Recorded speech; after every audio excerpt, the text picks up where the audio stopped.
Let's take a look at what happened today with Tesla. We closed at 275.35, down $4.91, 1.75% down. Post-market seems to be down by 68 cents in addition. Let's take a look at the facts and let's see how we can profit from those facts.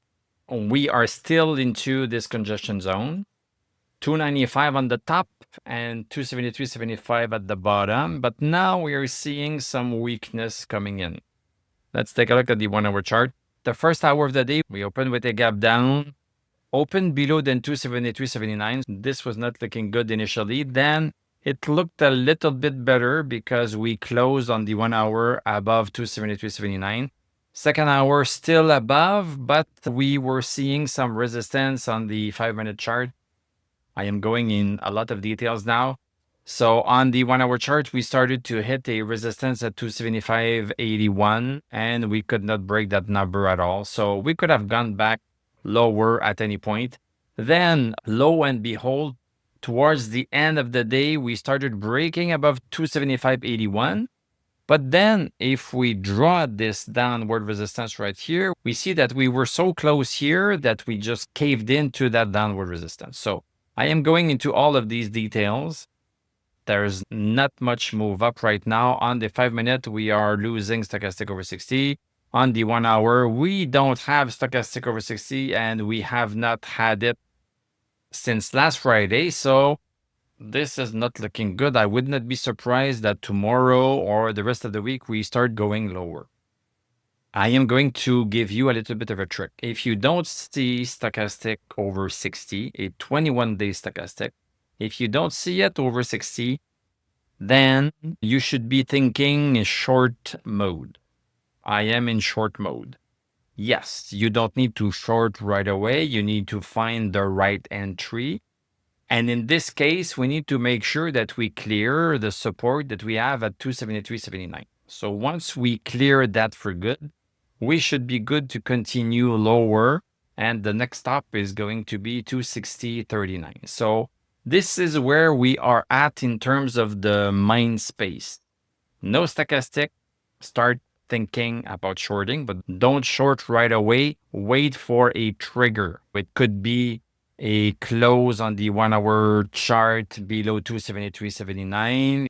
It could be something on another time frame, but you need something that is going to give you a trigger. So tomorrow we could be having a shorting opportunity because we really have this weakening happening. In terms of the buying opportunity for Tesla, on the 1 hour chart, we need stochastic over 60, and we need to exit any congestion zone that we could be caught under. Most likely 280.26 is going to be that congestion zone. If we start breaking this with stochastic over 60, then okay, we can change our mind that we are going to start going towards 286 and 291 and 295. But this is on the 1 hour chart. This is day trading. This is day trading. On the daily chart, we should be thinking long. We have stochastic over 60, but we should not necessarily buy on it. We need a reason to buy. Some people buy just because a stock touches support. For them, that's reason enough to buy on support. For me, that's not reason to buy. Just being on support is not a reason to buy for me. We had support at 273.79 in the past, and we had moved away from it. We came back to it. This was not the time to buy. We continued lower. So support is not a time to buy unless you are into a congestion zone. Within a congestion zone, okay, I'm going to give it to you. If the stock goes back to support, then okay, you can buy. And it has worked right here. It has worked a few times.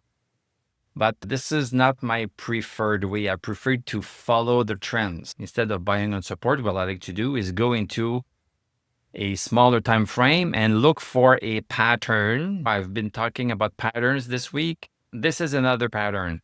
Decreasing tops and the lows are staying put. And when we have a break, we have an indication that, okay, the stock does not want to go lower anymore. So this is the first sign. We can wait for a second sign, which is a break of a congestion zone. And that second sign came. We had that break.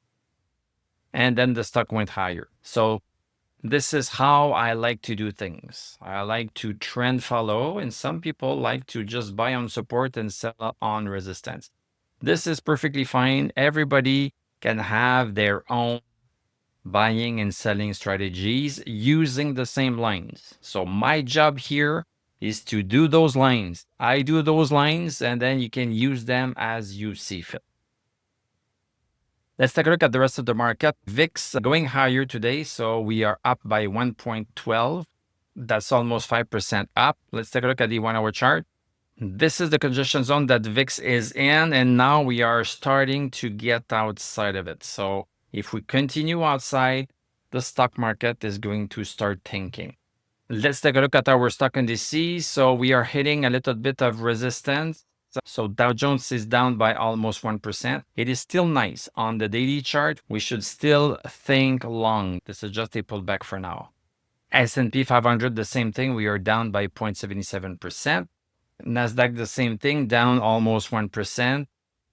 Russell, this one is very clear. We are really caving into this diagonal resistance. So far, this is a pullback day. No panic here. If we take a look at the rest of the market, we see pretty much the same thing. Very few green, lots of black, and lots of red.